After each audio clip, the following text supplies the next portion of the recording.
Epiphany, the wonder of the wheel.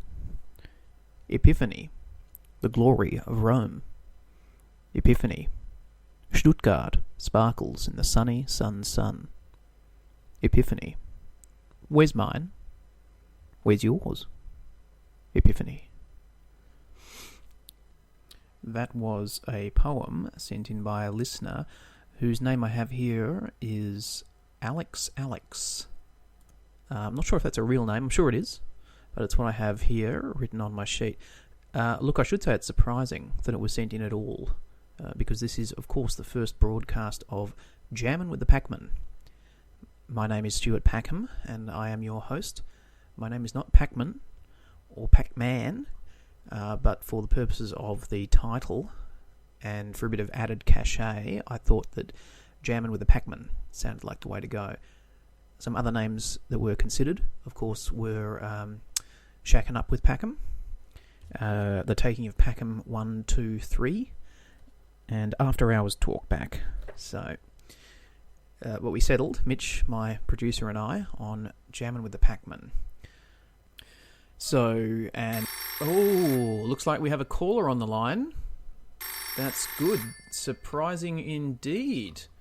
Probably somebody who's calling in with messages of well-wishing and support, of course. So, caller, you are on the air. Caller, you are live and on the air. On the air. Hello, caller. Mitch, I don't think there's anybody there. You think you're so smart. Hang on, Mitch, there is someone there. It's okay. Hello, caller. Who have we got on the line? Think you're so smart. I'm sorry? Up there in your ivory flower. I think you mean ivory tower. Whatever. Up there in your ivory tower. No, Looking that's... down on everyone. No. Surveying the world. Thinking to yourself, I'm the king of shit county. Hey! Now, hang on a sec. Think you're so smart. No, I don't. I take care of smart people like you. Oh. Well done. People like you gotta get out of town. What, out of Cooma? Hey, you want me out of Cooma, do you? Out of anywhere. Cooma. Dallas. Houston. Listen, you joker, I'm broadcasting from Cooma, New South Wales, 115 kilometres south of our great nation's capital, Canberra. Where are you calling from? Never you mind. Well, I do. I'll see you real soon. Cooma boy. Good one. You can be sure of that. Oh, geez, Mitch, that was really... We have to screen these calls. That was ridiculous. This direct call-in business that you're proposing is just silly buggers. I mean, that was basically a threat on my life. Direct threat. I take that very seriously. Obama would take that seriously. I mean, it sounds like this joker's in the US anyway, so maybe we should warn the president, call the CIA or something. Look, maybe he's dialed the wrong number. I'm not sure, but it was unnerving, to say the least. So let's keep an eye on it. Right. Okay. Back to it. This is Jammin with the Packman, brought to you by the Cooma Tourist Bureau. Cooma is located 115 kilometres south of our nation's capital, Canberra, via the Monaro Freeway. Cooma once experienced a record high of 39 degrees in the summer months and a record low of about -10 or so in the winter months. So rug up. The Cooma Monaro Railway is a heritage railway using historic New South Wales rail motors built in the 1920s. The railway operates a weekend and public holiday service to Bunyan and Chakala on a portion of track used by the Bombola railway line. And while you're in Cooma, make sure that you stop into the Cooma Chameleon, the best Tex-Mex this side of the Monaro Freeway, and just go in and mention my name, Stuart Packham, since you can get a special deal if you mention it, I'm told. Who knows what delights the deal may be for?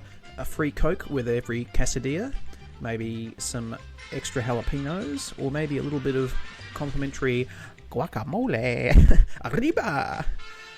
So just mention my name, Stuart Packham, to one of the counter staff or the manager, Alistair. The other thing that we... Shit! Hang on. Sorry about that. The other thing we have to mention is that there is a prize for our listeners today. A prize? He says. A prize. And let me tell you, it's some prize.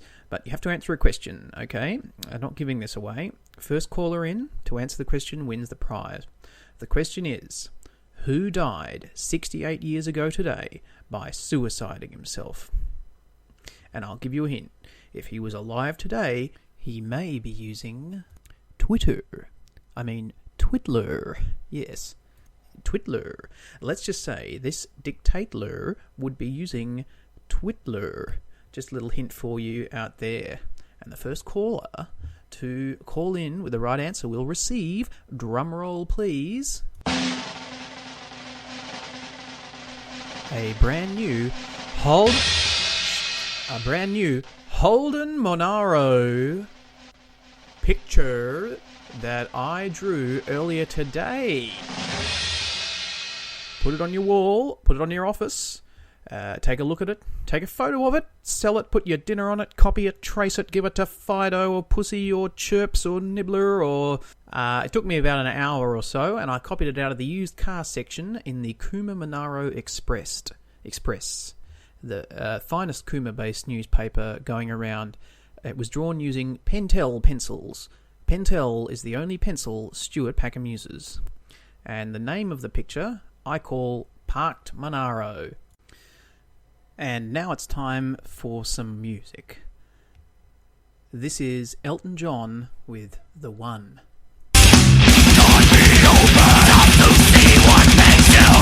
Oh, Mitch, that is not Elton John The One at all.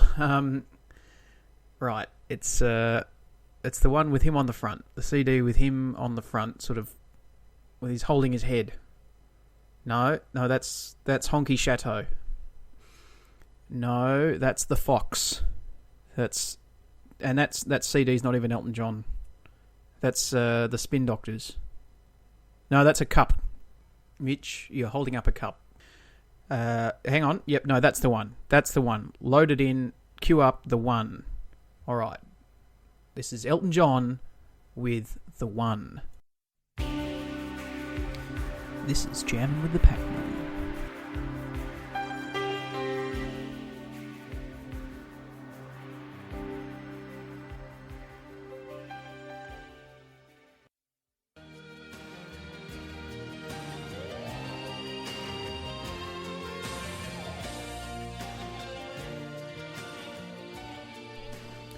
The soothing sounds of Elton John with The One from his album The One. And I guess you could call Elton John The One, the one and only, a great piano player and a great man, born in Middlesex in the UK. Time now for our first guest on the program. Now, when you think of war, you think of war heroes, and there couldn't be any bigger war hero than Cooma's very own Trip the Terrier Thompson, who fought side by side General Douglas MacArthur, believe it or not, in World War II, in such theatres of war as... Where were you stationed, Trip? I was actually stationed in Darwin. I didn't make it up next to MacArthur, actually. He was up in the Pacific, but I was in Darwin. Right, so you were there when the bombs dropped? No, I came after that. Oh. I was only a young lad. Mm-hmm. I helped out with the sandbagging operation. Sandbagging? Very important work. Was there a lot of sandbags? Oh, yes, many sandbags. One day I think I moved about 1,000 sandbags. 1,000? Goodness me, good golly. Well, maybe not 1,000. Maybe 100 or close to that. You see, they were filled with river sand and loam. Right, and so the sand and the loam was put... Oh, yes, put in the bags. Bingo. We'd put the river sand and the loam into the bags, which were made of a kind of Hessian weave. And then we'd pick 'em up, moving one foot in front of the other. Up two. Yes, sir, no, sir, 3 bags full. 3 sandbags full, more like it. Oh, yes, indeed, 3 sandbags. Oh, but I moved a good 1,000 or so, maybe 2,000 one day. That was a busy day. Later on that night, I retired to bed, I recall. Yes, into bed. And I should imagine, Trip, that you went to bed with the sound of bombs deafening in your ears, just bombing the whole night. Oh, no. See, I got there after the last of the bombs had dropped. Oh. See, the Japanese were on the wane by then. Right. I thought there'd be more bombing when I got there, but there wasn't any more bombing. So that was a great relief to all and sundry, let me tell you. I can imagine. I was wooing a young female at the time, I recollect, by the name of Morag. Ooh, the lovely Morag. Oh, yes. Yes, she was quite the dame. I took her out one night, fresh from sandbagging, up to 3 bags full. Yep, 3 bags full, I know. And we, I think we went out to the, I think it might have been the jetty. Yes, or maybe it was just, maybe we just had a drive or something like that. And did you dance up a storm at the local public house? Oh, she loved to dance, did Morag. She loved to dance. I bet you showed her a thing or two on the dance floor, eh, Trip? Oh, no, I didn't dance. I didn't dance with her. I don't dance.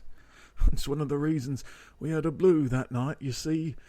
She wanted to dance, and I wanted her to come and help me with moving some sandbags I hadn't got round to moving earlier that day. You see, I'd taken a bit of time off for a kip that day, and I knew the corporal, who, between you and me and the fly on the wall, think might have been a Jew. Look, but we never found out. But I think he would have been on to me the next day about all the sandbags I didn't get moved. Right, so the date with Morag was that you made her go and move sandbags with you. She picked one up and then one of the bastards burst all over her dress. So I drove her home, and that was the last I ever saw of her. The one that got away. Yes, I can't imagine why she didn't stick around.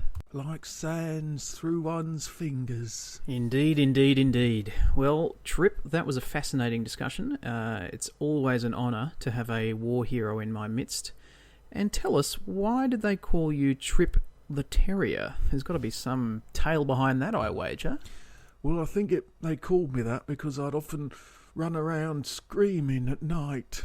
Because I had these awful dreams, you see. Demons and such. Terrible dreams. All the memories of the war, you see. Yes, and all that sandbagging and Morag. All that sandbagging. Oh, goodness me. The memories flood back like waves. Yes, I bet they do. Okay, thanks very much, Trip. That was Trip Terrier Thompson. Well done, Trip, on making it into my studio. Look, let's play Trip out with a nice soothing bit of Christa Berg with Lady in Red. Oh, Trip, I'm sorry about that. And Mitch is up to no good again, putting in the wrong CD for the second time tonight. Ask for Christa Berg. Christa Berg, Lady in Red. The CD should be right there for you, Mitch. No, that's Chris Rea. No, that's... What does that say? That says Christ Killers. Why? What is a CD doing in here called Christ Killers? Christ. I'm sorry, Trip. Look, what kind of music is that? Christ Killers. Who listens to that? Just... No, what else? It should be there. What? Hold it up? Yes, that's it. Christa Berg. Whack it in. Lady in Red. Alright, let's go for it. Never seen so many men ask you if you wanted to dance.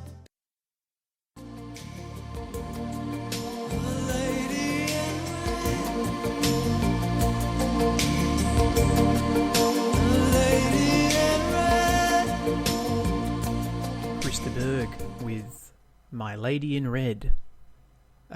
Great song. Christa Berg was born, here's a bit of trivia for you, in Venato Tuerto in Santa Fe province in Argentina. Or Argentina. Arriba. Of all places, who would have thought? So perhaps a long-time guest of the Tex-Mex Chameleon, or the Cooma Chameleon, that's the one, here in our very own Cooma. But then he relocated from Argentina to County Wexford in Ireland and went on to have a long and varied career with hits such as My Lady in Red and A Spaceman Came Travelling. A caller, very good. Someone looking to win Packman, perhaps, or perhaps another person seeking to threaten my life and the President's life. You be the judge. Caller, you are on the air. Oh, for goodness sake, not you again. What do you want?